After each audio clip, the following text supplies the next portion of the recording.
Max TV ప్రేక్షకులకు నమస్కారం. ఈరోజు మనతో పాటు ఉన్నారు సౌభాగ్య మ్యారేజ్ బ్యూరో నుంచి డాక్టర్ కోనాల భాగ్యలక్ష్మి రెడ్డి గారు. మేడంతో మాట్లాడి మరికొన్ని విషయాలు తెలుసుకుందాం. నమస్తే అమ్మా. నమస్తే అమ్మా. అమ్మ, ఇప్పుడు కొంతమంది సూర్యోదయం అవ్వకపోయిన ముందే లేచి దీపారాధన చేస్తారు. మరికొంతమంది సూర్యోదయం అయిన తర్వాత దీపారాధన చేస్తారు. రాహుకాలంలో దీపం పెట్టడం మంచిదా కాదా? చాలా మంచి ప్రశ్న వేశావు. దీపం జ్యోతి పరబ్రహ్మ అన్నారు. దీపం జ్యోతి పరబ్రహ్మ అన్నారు. అంటే దీపాన్ని జ్యోతి స్వరూపంగా, పరబ్రహ్మ స్వరూపంగా, ఆ యొక్క భగవత్ స్వరూపంగా మనం ధ్యానం చేస్తాం. కొంతమంది తెల్లవారుజామున బ్రహ్మముహూర్త కాలంలో లేచి దీపానికి నమస్కారం చేసుకుని, దీపం వెలిగించి దీపానికి నమస్కారం చేసుకుని 21 టైమ్స్ వీళ్ళు ఏం చేస్తారంటే ఓంకారం చేస్తారు. ఓ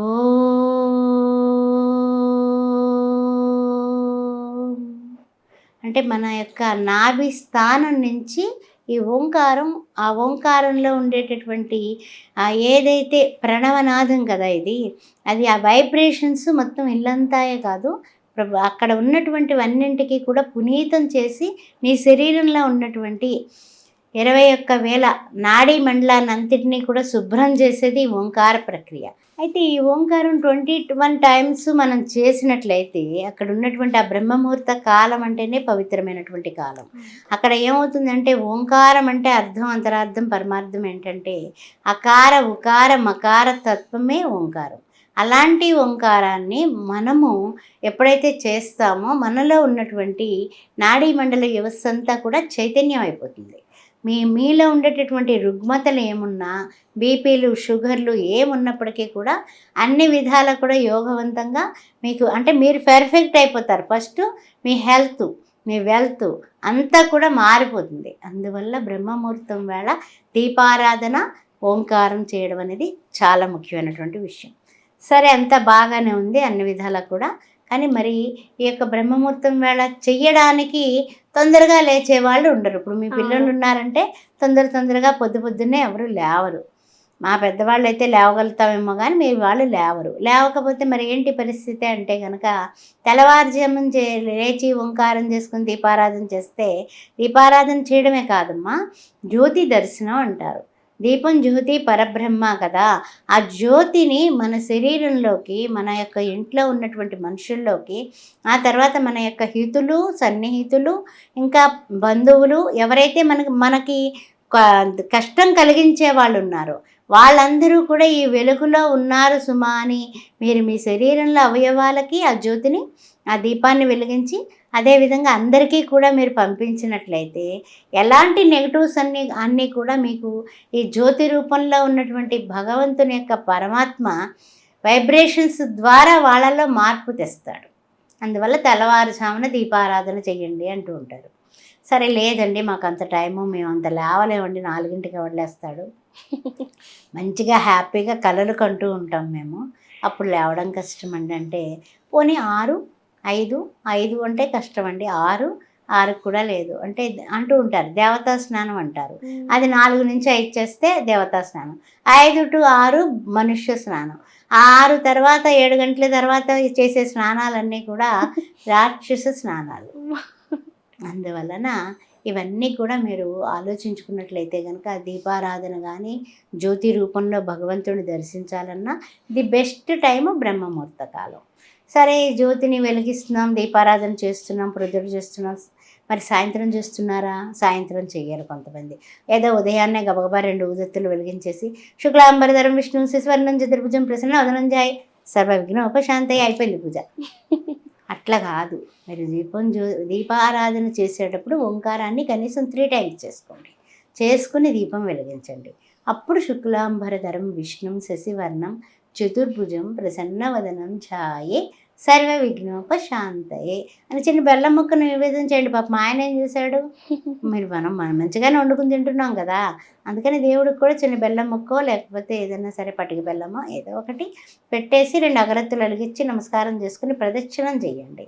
ప్రదక్షిణం ఎప్పుడైతే చేశారో మీకు మీ కాళ్ళు కానీ, మీ చేతులు కానీ, మీ మనస్సు కానీ మనస్సేకం వచస్సేకం కర్మణ్యేకం మహాత్మనాం అన్నారు.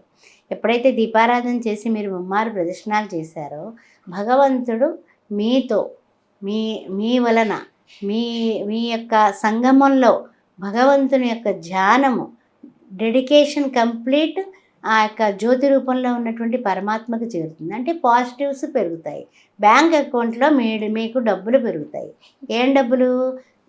ఎప్పుడైనా మనకి కష్టం వచ్చింది, నాకు కష్టం వచ్చింది, నేను శివ అన్నాను రావడం లేదు, రామ అన్నాను రావడం లేదంటే నువ్వు ఎప్పుడైనా ఏదైనా సవ్యమైనటువంటి సత్కర్మ చేసావా? లేదు.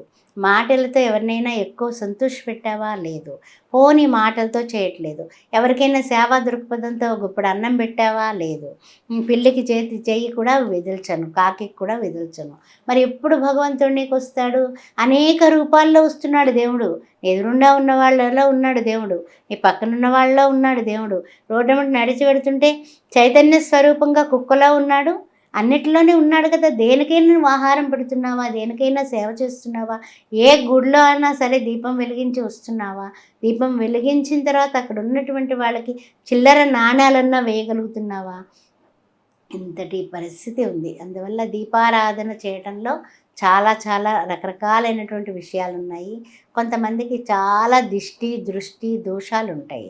ఈ దీపారాధన ఇంట్లో పొద్దున్న సాయంత్రం చేయడం వల్ల, ఆ దీపారాధన మహిమ వల్ల ఇంటికి పట్టినటువంటి కష్టం పోతాయి. అందువల్ల ఇంట్లో ఎప్పుడు కూడా మనం పీనాస్ సంఘానికి అధ్యక్షుల్లాగా తక్కువ రకం అగరబత్తులు కాకుండా సువాసన భరితమైన అగరబత్తులు వెలిగించండి. ఎందుకంటే దానికి కూడా ఉంది. ఎందుకంటే వాళ్ళకి వస్తాయి కదా, ఒక 50 రూపాయలకి ఎంత కట్టు వస్తుందని కాకుండా కొంచెం అంటే ఏంటంటే అది పాజిటివ్నెస్, వైబ్రేషన్ పాజిటివ్నెస్ ఉండాలి. ఉంటే దీపారాధన చేసిన తర్వాత మీరు భగవంతునికి హారతి కర్పూరంతో హారతి ఇవ్వండి. అది బిళ్ళలతో కాకుండా ముద్దహారతి కర్పూరంతో ఇవ్వండి. తర్వాత భగవంతునికి ఏదైనా ప్రసాదం చేసి నైవేద్యం పెట్టినప్పుడు మంచి కర్పూరం అంటాం కదా, అంటే ఏమిటి? అది మనకు పిండి వంటల్లో వేసుకునే కర్పూరం. దానితో మీరు చల్లి కొద్దిగా ఏ స్వీటో చేశారు, దానిలో మంచి కర్పూరం కొద్దిగా చిన్నగా చల్లి మీరు హారతిస్తే ఆ దీపారాధన, ఆ తర్వాత ఆ నివేదన దేవుడు తప్పక స్వీకరిస్తాడు. ఇవన్నీ కూడా ఏంటంటే జీవితంలో దీపారాధన ఎంత మంచిది.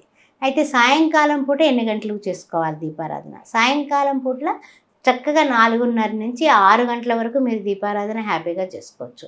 లేదండి మేము ఆఫీస్ నుంచి వస్తే ఒక 6ంటికే వస్తామండి, మేము 7ంటికి, ఓకే 7 లోపల చేయండి. పోనీ దీపారాధన చేయడం ముఖ్యం. సరే, ఇంకా పోనీ దీపారాధన గురించి ఇలా చెప్పుకున్నాం. రాహుకాలంలో దీపారాధన. రాహుకాలం అంటే రాహు దోషాలు, కేతు దోషాలు అంటే యాజ్ ఆస్ట్రాలజర్గా నేను చెప్పేది ఏంటంటే రాహుకాల దీపం నేను కూడా పెడతాను. ఏ సమయంలో? మంగళవారం నాడు రాహుకాల దీపం మధ్యాహ్నం 3 గంటల నుంచి 4:30 వరకు, సోమవారం నాడు పొద్దున్న 7:30 నుంచి 9 గంటల వరకు, ఆదివారానికి వచ్చినట్లయితే కనుక సాయంత్రం 4:30 నుంచి 6 గంటల వరకు, అదే శనివారం నుంచి వచ్చినప్పుడు అయితే కనుక పొద్దున 9 నుంచి 10:30 వరకు.